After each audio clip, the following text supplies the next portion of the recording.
का अपना सहारा 9 today voice news channel. Samajwadi party के वरिष्ठ नेता आजम खान 27 महीने बाद सीतापुर जेल से बाहर आ गए हैं।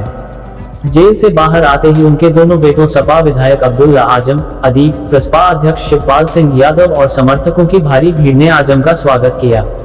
उधर समाजवादी पार्टी के राष्ट्रीय अध्यक्ष अखिलेश यादव ने भी एक ट्वीट के जरिए उनकी रिहाई पर खुशी जताई। अखिलेश ने लिखा, सपा के वरिष्ठ नेता व विधायक माननीय श्री आजम खान जी के जमानत पर रिहा होने पर उनका हार्दिक स्वागत है। जमानत के इस फैसले से सर्वोच्च न्यायालय ने न्याय को नए मानक दिए हैं। पूरा एतबार है कि वो अन्य सभी झूठे मामलों मुकदमों में बाइज्जत बरी होंगे। झूठ के लम्हे होते हैं, सदियां नहीं। बताया जा रहा है कि आजम से मिलने के लिए अखिलेश कल रामपुर जा सकते हैं। आजम खान को कल सुप्रीम कोर्ट से अपने खिलाफ दर्ज 89वें मामले में अंतरिम जमानत मिली थी। सीतापुर जेल से बाहर आने के बाद आजम खान का काफिला सपा के पूर्व विधायक अनूप गुप्ता के घर पहुंचा था। वहां उनके जलपान की व्यवस्था की गई थी। आजम खान के साथ उनके दोनों बेटे भी मौजूद रहे। अनूप गुप्ता के घर से जलपान के बाद आजम का काफिला रामपुर के लिए रवाना हो गया। रामपुर में घर पर उनके स्वागत की तैयारियां की गई हैं। आजम के समर्थक एक तरफ रात में ही उनके स्वागत के लिए सीतापुर पहुंच गए थे तो दूसरी तरफ रामपुर में भी उनके घर पर जुटे हैं। सुप्रीम कोर्ट से कल अंतरिम जमानत मिलने के बाद रात में ही उसकी सर्टिफाइड कॉपी रामपुर कोर्ट पहुंचा दी गई थी। इसके बाद रामपुर कोर्ट से भी उनकी रिहाई का आदेश जारी हो गया। रात से ही सीतापुर में उनके समर्थकों की भीड़ जुटने लगी थी। आजम के तमाम समर्थक रामपुर से रात में ही आकर सीतापुर के होटलों में ठहर गए थे।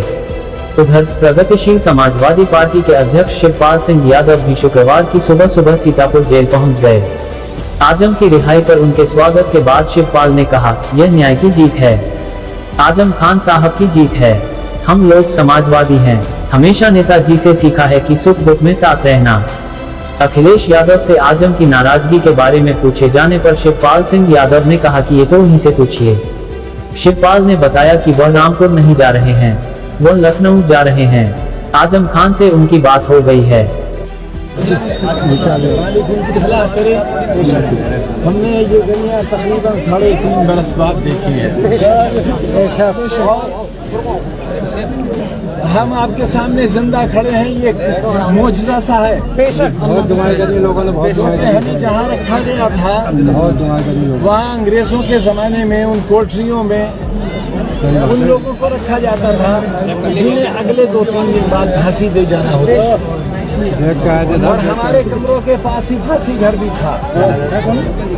हम अकेले थे। अपने बच्चे के आने के बाद, बीवी के आने के बाद बस दीवारें थी, छत थी। रात होती थी तो सुबह का तस्वुर करते थे और सुबह होती थी तो रात का सोचते थे। और इसी तरह आप लोगों से जुदा होकर बहुत हमारे आपके बीच के जो रिश्ते थे और जो रिश्ते आज भी हैं उनमें तस्वुर नहीं था कि जुदाई होगी। जब बहुत छोटी उम्र थी तब मुल्क में इमरजेंसी लग गई। अलीगढ़ मुस्लिम यूनिवर्सिटी के हम सेक्रेटरी थे यूनियन के, तब भी हमें गिरफ्तार होना पड़ा था और 2.25 साल बनारस की जेल काटी थी। जब जिंदगी की शुरुआत हुई थी मेरे अजीजों, उस वक्त भी कुर्बानी हालात ने हमसे ली थी और जब जिंदगी के इस मोड़ पर खड़े हैं हालात ने तब भी वही कुर्बानी ली। 40 साल का कुर्बानी सफर बेकार नहीं जाएगा।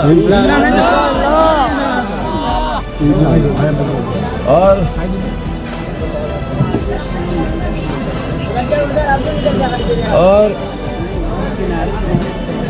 एक दिन आएगा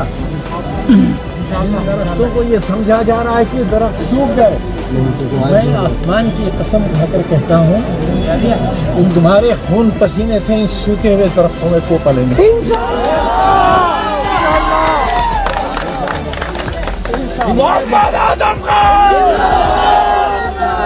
इन सूखे दरख्तों में बहार आएगी इंशाअल्लाह। हम तो नहीं होंगे लेकिन हमारी आने वाली नस्लें इंशाअल्लाह साथ होंगे। आने वाली नस्लें इस तालीम के पौधे का एक बहुत बड़ा रूप देखेंगी, बहुत बड़ी शक्ल देखेंगी। तुम जियो हजारों साल, आजम खान जिंदाबाद। तुम जियो याद रखो, तारीख को तोड़ा मरोड़ा तो जा सकता है, लेकिन तारीख थोड़ा